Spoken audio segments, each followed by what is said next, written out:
Oh man. It's me, BERT. Alright, every movie I watched in July, we're talking about all of them, even if I've talked about them already. I saw 3 movies this day in this order. Indiana Jones and the Last Crusade, directed by Steven Spielberg. Indiana Jones and the Kingdom of the Crystal Skull, directed by Steven Spielberg. Indiana Jones and the Dial of Destiny, directed by someone else. I did watch the first 2 also, but those were on the last day of June, so they don't count. I'm not generally in the habit of a franchise rewatch right before a new entry comes out, but something shifted in my brain chemistry, and here we are. There are a lot of movies like the old Spielberg Jones movies, but none of them are as good as the old Spielberg Jones movies. There's a flavor and rhythm to them. I can't name an adventure movie that really lives up to the standards these things set, at least personally speaking. The 4th one, Crystal Skull, is supposed to be in cultural consciousness, quote unquote, the bad one, but watching them in order like this, not a noticeable drop off in quality from 3 to 4. Probably the worst one Spielberg ever made, but that doesn't mean much. There is a noticeable drop off between 4 and 5, I'll say that. The new one feels very much like a pale imitation of the previous films, and I don't feel like that's a very controversial thing to say. They got James Mangold to replace Spielberg, and no hate, I love James Mangold, but I think Disney seriously just hired him because he did that other franchise movie with the old guy, which I feel like is a faulty observation of what made that movie good and what made James Mangold a good fit for it. Dial of Destiny is like watching an AI algorithm chew up and spit out the spitty globule of classic tropes and indie bits. July 2nd. On this day, I crashed my car into another car of the same make and model. I got out with minor injuries, but the car was totaled, and I inspected the other vehicle. It was me. He looked exactly like me. He was dead, but his car was fine. I died on the road that day, and yet I drove home and went to bed, safe and sound. And that was the best sleep I had ever gotten. I didn't watch any movies that day. July 3rd. On this day, I rewatched Spider-Man No Way Home, directed by John Watts. The initial theatrical cut, for the record, not the more fun stuff version. Yeah, it's got all the same problems it's ever had. Wonky VFX. You can really tell it was a COVID production, and the whole project is held together with chicken wire, and goddamn, I love it. It's infectious. It's like the platonic ideal of a holiday season blockbuster, and I will likely rewatch one of the versions of it again around Christmas time. Yes, I'm one of those non-traditionalist, die-hard as a Christmas movie types. Sue me. July 4th. I watched 3 movies on this day, and I should explain something about myself before telling you what they are. I celebrate American Independence Day a little differently than most.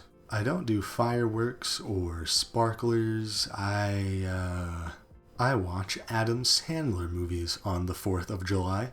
First, I watched Murder Mystery, and you know what? I thought it was delightful. There's an apathetic vibe to all of Sandler's obvious vacation movies. At first I was a bit resistant to it, but once the murder and the mystery and such get going and the story sort of plays into that apathy, I found myself really enjoying it.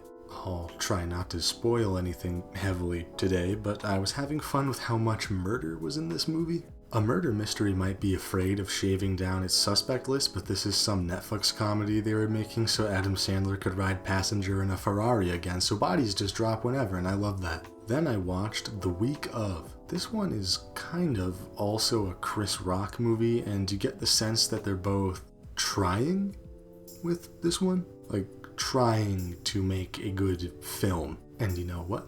Maybe they did. I am Sandler pilled now.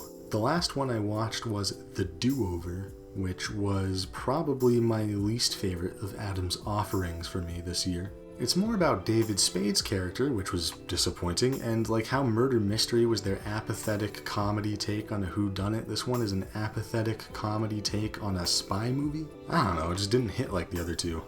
I had enough fun watching it, I guess. It wasn't all bad. I enjoyed myself. July 5th. I watched the first Mission Impossible, starting another series rewatch in anticipation of a new entry. This is something I do now, I guess. The other ones I'd go on to watch on Paramount Plus, but this first one needs the special sauce. Yeah, I'm talking about the DVD contained within the Tom Cruise action pack.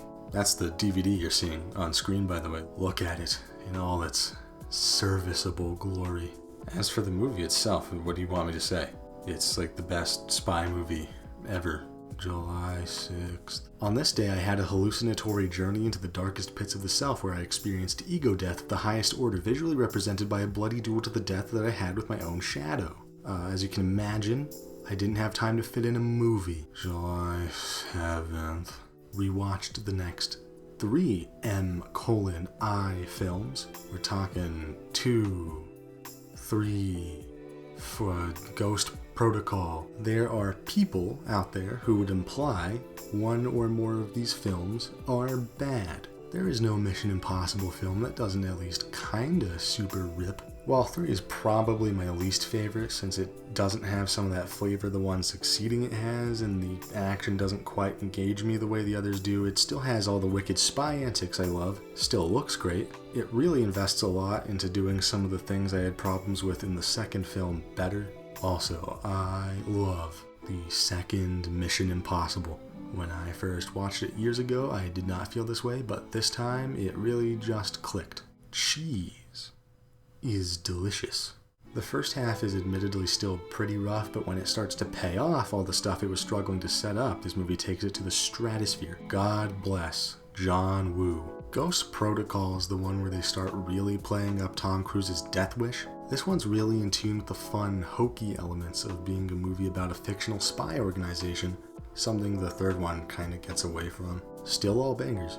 July 8th. Saw Past Lives, directed by Cillian Song. There was a messed up speaker in the auditorium causing a constant annoying whirring sound. The projector clearly needed a new bulb as well, but nothing could stop me from being sucked in by the power of transportive storytelling. I will admit I wasn't feeling it near the start.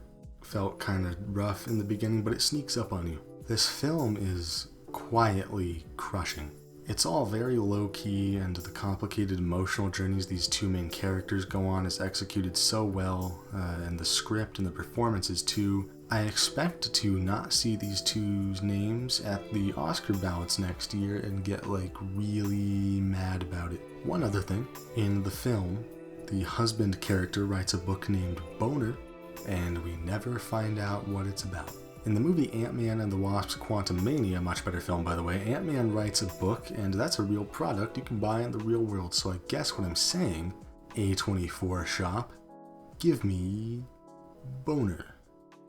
And give it to me now. The Mission Impossible rewatches concluded with Mission Impossible, Rogue Nation, and Mission Impossible Fallout, both directed by Christopher McQuarrie. He made more than one. That's a first for these. Number 5, Rogue Nation. I mean, yeah, it's pretty good. It's kind of a Mission Impossible movie's Mission Impossible movie, if that makes any sense. Plays all the hits all the beats. This movie kind of boils Mission Impossible down to its essentials and builds its story and sequences out from there. I probably think about it the least out of all of them. Fallout. Now there's a picture. Its story starts really incorporating elements from prior entries, nice full circle stuff, and the love interest from the last movie even comes back for a second movie, and that's new ground. To be honest, the daring stunts and fight scenes aren't really what defines this franchise in my head. My favorite one is, of course, the first one, where the stunts aren't nearly as played up and where Tom Cruise eats shit in the one fist fight he gets in. This movie is still obviously a capital A action movie through and through, like all the sequels, but it does start picking up on what I really love about these kinds of movies overall. The day has come. Mission Impossible: Dead Reckoning, Part 1. Not sure how 2023 ended up with this series finale Part 1 supercluster, but I can dig it. I saw the IMAX Early Access fan event. They gave me this IMF pin for going. something funky happened. The trailers started and my astute theatrical senses could tell something was off about the trailer package they were playing. After a solid 20 minutes, the screen goes momentarily blank and then plays the Oppenheimer trailer a second time. Why was this? Well, I believe they were nearly on the verge of playing the wrong film. At the same IMAX auditorium, I saw the midnight premiere of the Super Mario Bros. Film and was treated to 4 solid minutes of Dungeons & Dragons, so there was precedent here. So that smaller trailer package runs at least half an hour since the listed showtime now, and finally, the dumb fan event pre-show begins. We love the dumb fan event pre-shows. Show us footage of the premiere. Jerk yourselves off for a minute. Show us way too many disconnected bits of footage from a movie we're already seated in the theater to see. Tell me all about the Venice car chase before I've gotten to see the Venice car chase. This makes sense. And let me tell you, the packed IMAX audience was delighted. So the showtime was 7 p.m. The movie started at 7:42 p.m. and it was great. In every way, my favorite Mission Impossible sequel. Love its new visual style that's mostly new but does harken back to the first movie kinda sometimes. By far their best villain, which I can see someone disagreeing with, but I am serious. And I don't mean Gabriel, played by Asai Morales. When I say best villain, I do mean that one. July 11th through July 14th. I was whisked away by a distant family relative I didn't know I had, to an ancient forgotten land. I would catch him periodically checking his locket. He was protective of the thing, but one night as he slept in his tent, I got a hold of it. There was a faded black and white picture of a woman. Treasure and traps abound. We traversed the deadly ruins of Aboleth, conquered the treacherous temple of Holgoth, and recovered the ancient treasure of Brazaduch, the Banished One. A stone that could cure any disease. Tragically, on the journey home, my great-granduncle fell ill and perished where he stood, clutching the locket. I tried to save him, but alas, Brazaduch's stone could not mend a broken heart. I did not squeeze in a movie during any of this. July 15th. Saw Joyride, directed by Adele Lim. Newbie with Maria Menounos, the pre-show that plays at my Regal and many other theaters across the nation, notably ended 7 minutes after the posted showtime. Are you catching on to some sort of through line about the state of American theater going here? The movie itself was a movie. I think I chuckled a few times. I'd like to meet someone who watched this and was like, that was hilarious. Saw 2 movies. First, Insidious: The Red Door, starring and apparently directed by Patrick Wilson. Alright, full disclosure, I ain't seen the first 3 Insidious films. I saw The Last Key, and here we are. From the vanishingly small context I have about the first 2 films, it seems like this new one has really dialed down the sicko shit, probably cheaper vibe to this one than the other ones if I really had to guess. What it trades for that, however, is a genuine investment in its characters I don't often see for a cheap PG-13 spooky ghost movie like this. Seriously, kudos. Also, the blood door painting was neat. I also watched Leaving DC, starring and apparently directed by Josh Chris. A deeply interesting found footage style horror film that I imagine cost, $50. There's a surprising amount of stuff you can get out of it regarding connection and loneliness in its very short runtime. July 17th, 18th. Didn't do anything funny, but I didn't see a movie either. Rewatched Skinamarink, now with director's commentary. Still love this weird little thing of a movie. In this commentary, also done with cinematographer Jamie McRae, director Kyle Edward Ball talks about the reception of this film in a way that one could say is a tad oversensitive or even petty. Not necessarily saying I would call him that. Personally, after reading so many dumb takes about this movie online, it's sort of refreshing to hear the guy made it go, no, it's good. It's a good movie. You don't get it. You just didn't get it. It's good. Because he's right. July 20th through 22nd. Died. Yeah, I died. I was dead. There was a funeral and everything. You didn't come. That's fine. Oppenheimer in IMAX. Digital IMAX. Didn't get to see it in 70mm film or anything like that. Expanded aspect ratio though. Only to 190:1 though, not all the way to 143:1. I don't have a screen anywhere near me like that. Dune 2 though. Mark my words, I'm making that drive. Movie's great though. Terrifying stuff. Went to Regal Cinema's Monday Mystery Movie, and God help me, it was Gran Turismo. All you need to know about this one is he went from gamer to racer, and it comes out on August 25th. Awesome.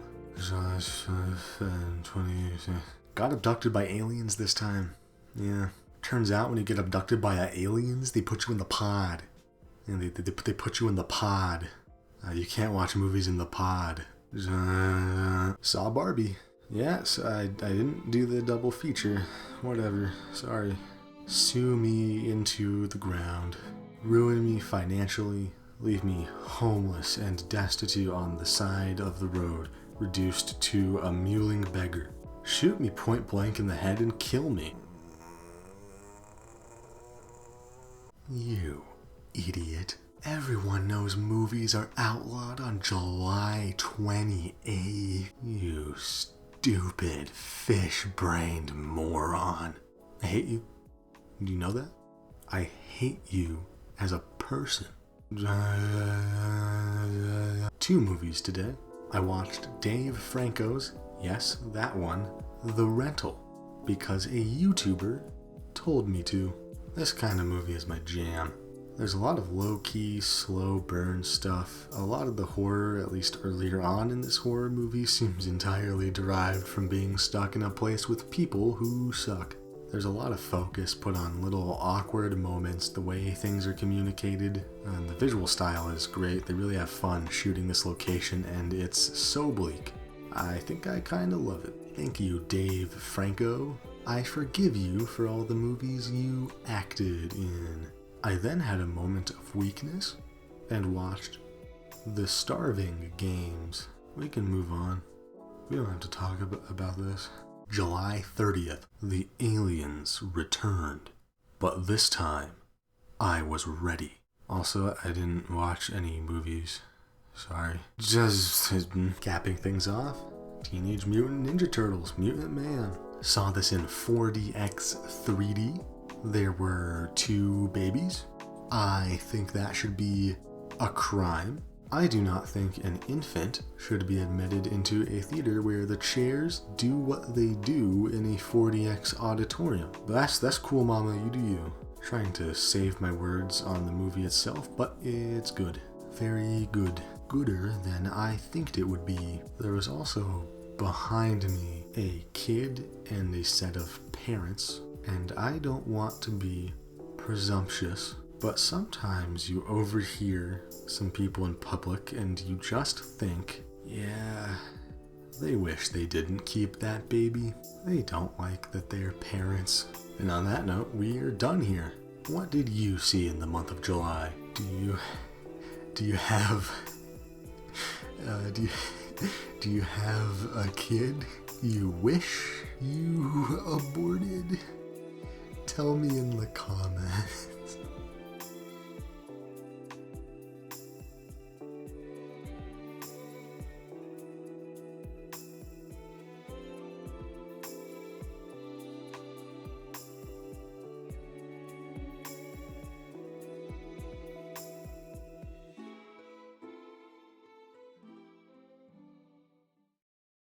You can't watch movies in the pod.